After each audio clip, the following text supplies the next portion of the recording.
Hola, les quiero compartir una importante información que elaboró Leopoldo Ferguson, quien es un papá del Arca y además profesor de la Universidad de los Andes. Él, con unos amigos economistas y con otros epidemiólogos, elaboraron un serio documento en el que nos muestran cuáles son los lugares más seguros para estar y cuáles son los lugares más peligrosos para contraer el COVID. Por favor, les pido que miren con detenimiento, es un video de 6 minutos y además hay una información escrita y al final tenemos también una carta de compromiso que, como la palabra lo dice, todos nos comprometemos a cuidarnos, porque debemos entender que cuando entramos en riesgo no solo somos nosotros y nuestro grupo familiar, sino todas las personas con las que entramos en contacto. Entonces todos debemos volvernos un poco más serios y comprometernos a cuidarnos para cuidar a los demás. Esta es una propuesta para cuidarnos en comunidad y poder aprovechar todas las ventajas que nos da estar en el Arca de Noé al tiempo que lo hacemos de forma segura. La propuesta surge de reconocer que estamos en un escenario sin vacuna, que además no llegará pronto, y sabemos que además menos aún para los niños y posiblemente menos para países como Colombia, y por lo tanto dependemos de cuidarnos en comunidad.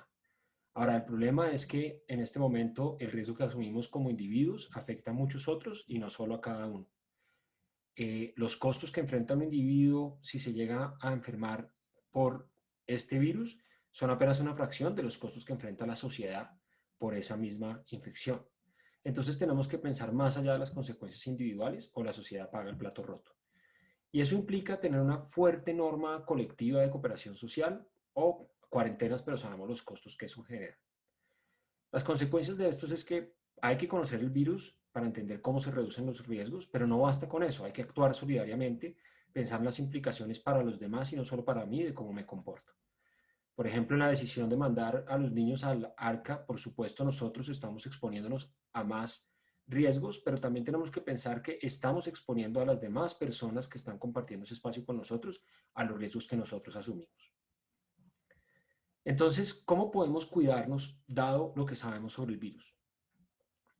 En esta figura lo que quiero mostrar es que hay varias dimensiones que influyen en qué tan seguro o riesgoso es un entorno y por fortuna muchas de esas dimensiones pueden ser alteradas por nuestro comportamiento.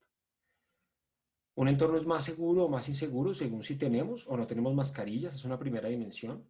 Segundo, si pasamos mucho o poco tiempo en ese entorno. Tercero, si es un entorno donde estamos en silencio o estamos hablando o si estamos gritando o cantando. Cuarto, según qué tan ocupado es este lugar, si hay baja o alta ocupación, varía el riesgo.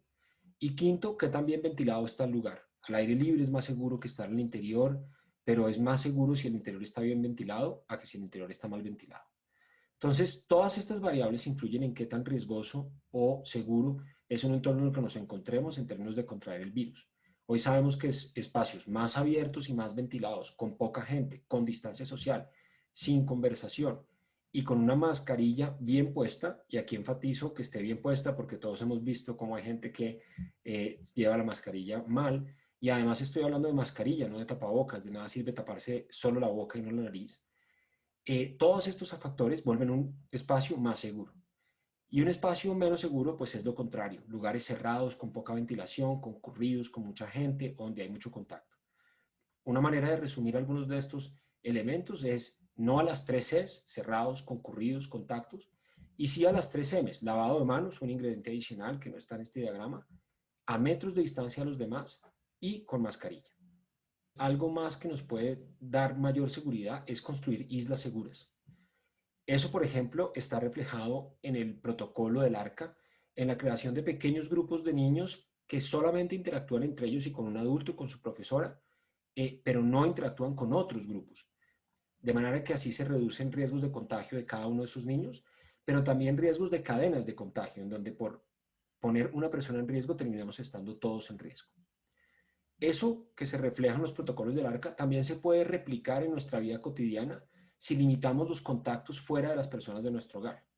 Creamos esa isla segura con las personas de nuestro hogar.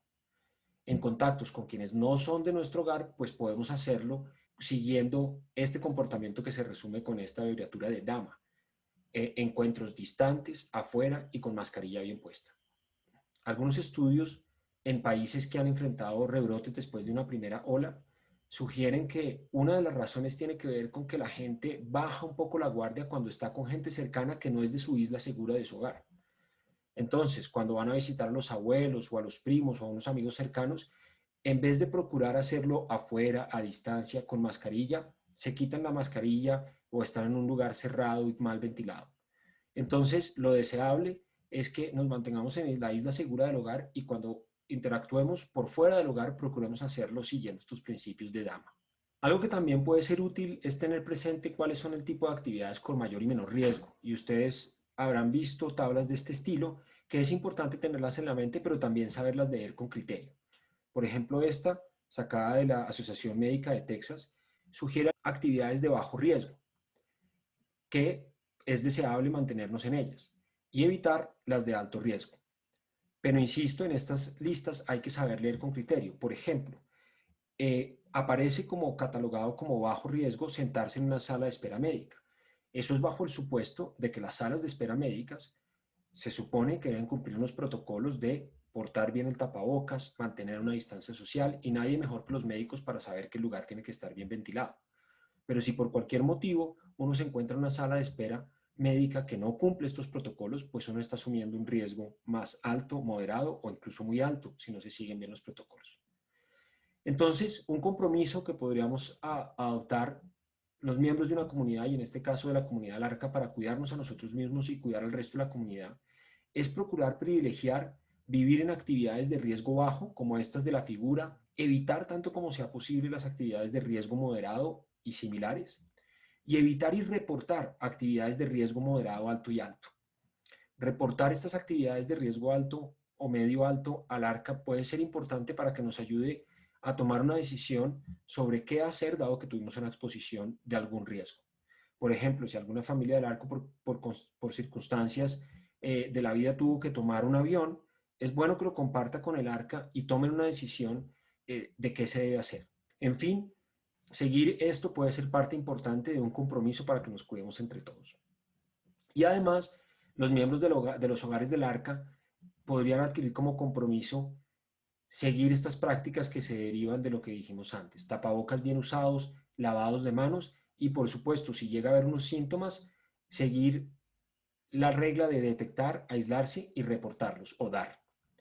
Y como ya se dijo, tratar de privilegiar las estadías con el hogar seguro y por fuera seguir el comportamiento DAMA.